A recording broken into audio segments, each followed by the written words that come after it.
Can you give us an update on Cole and kind of how that all came about today? Well, first of all, it's just cramping in his, I believe it was his left calf. But before that, we should just say how he pitched his butt off. I mean, that was incredible.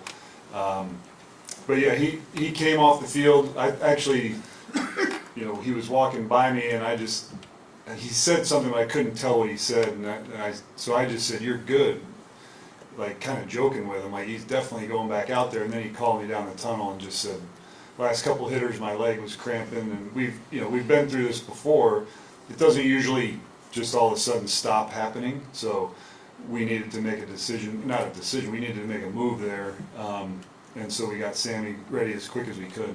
And that was in the sixth that he said, after the sixth that he said that. Yeah, as he walked by after the sixth. Any concern moving forward for him? No, none at all. Yeah, he'll hydrate, he'll do all the stuff they need to do, and it was very mild, but he was being honest with us because we've been down that road before, and it doesn't usually go well after that. Matt, sticking in the sixth inning, were you surprised that Brandon Hyde let Burns pitch, or Burns decided to pitch to Bobby? Were you expecting them to walk Bobby there? I was not surprised. I mean, that guy was incredible today. I mean, he's got incredible stuff. He locates. That's your best pitcher and our best hitter. That's why you play this game, right? But I would have been more surprised if he walked him. Go to jail on your left. Thank you. The aggressiveness of Michael Garcia, what kind of significant role did that play in helping you guys scratch across that run in the sixth? Yeah, that was the difference. He works a tremendous at bat for the walk, steals second, scores on the hit. That is the difference in the game, and we know that's his capabilities. We know how good he is at stealing bases, and everyone does, right? I mean, it's no secret, but to be able to execute there and for be in scoring position for Bobby we'll take that chance every day of the week. Senator Q, the cumulative effort from your pitching staff, a shutout on the road from guys who've never been in this situation before. Yeah, what do you say? I mean, the start from Cole sets the tone, right? I mean, the efficiency. Clearly, if he doesn't cramp there, he's going to go back out. We get Sammy ready in a hurry. They gave him, some extra time because we told him he was coming out because of an injury. But 10-pitch inning for Sam Long after getting behind 2-0 to the first hitter. Bubich, he just keeps improving. That's a tough. I haven't seen the pitches, but a tough walk to Henderson. That's a great at bat. Henderson has really good at bats. And then Ursig, coming in the biggest spot of his career, keeping his nerves calm, and then going. That's a long time to sit after in the top of the ninth for nothing. We didn't end up scoring. And he has to go back out there and face. O'Hearn's one of the elite pinch hitters in the game. And then so on and so forth down the line there. But every pitch is just monumental there, and couldn't be more proud of those guys. Gabe on your right, man. Yeah, for two guys in their first playoff game and looking at the situations they got through after the scratch double, what did you see from Cole at that point? And then obviously Ursig in the at-bat to Santander, how good was he there? Yeah, well, even Mullins led off that third inning with a double, and Cole pitched around that.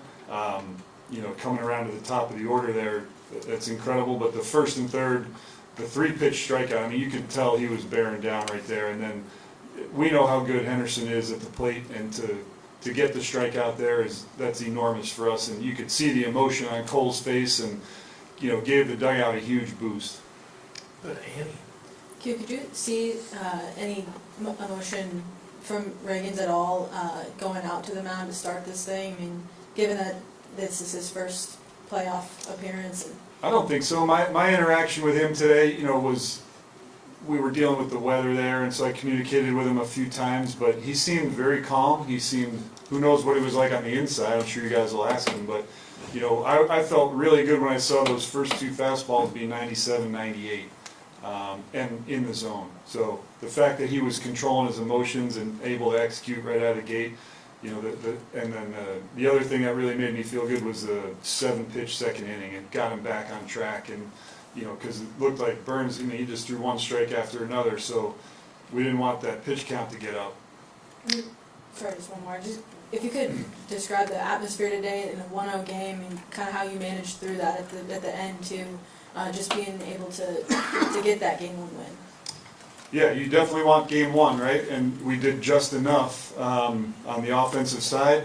The pitching was remarkable. The atmosphere was great. I mean, you could tell right away, you know, right from the anthem when they scream, "Oh," you know, I mean, it was loud. But it helps when you're not letting them get on the board to keep things in check. So other than that, you know, these are great fans. We know it's a great baseball city, and it's fun to be in this environment. 3 more, Jalen. How pleased were you with some of the defensive plays out there? Tommy Pham's sliding catch, a couple of plays from Bobby as well. Well, Tommy, that's a great play right there. It was an early in the count swing to get a quick out. That's a difference maker there. The other one, Bobby's play on Santander, that ball was probably spinning like crazy. So to be able to take his time, he went down with 2 hands and made a strong throw. I mean, that's a huge spot in the game. Michael? Yep. I'm sure you've answered a million questions about Salvador Perez's leadership. I was struck by him going out to the mound in that middle of that bat with Ursay out there in the 9th inning.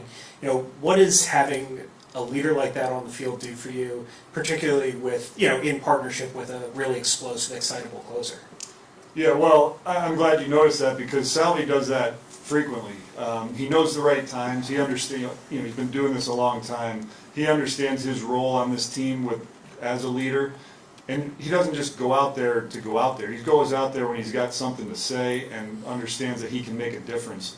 You probably won't see it here, but he also does it when he's playing first base. You know, he'll go from first and understand that this is the right time.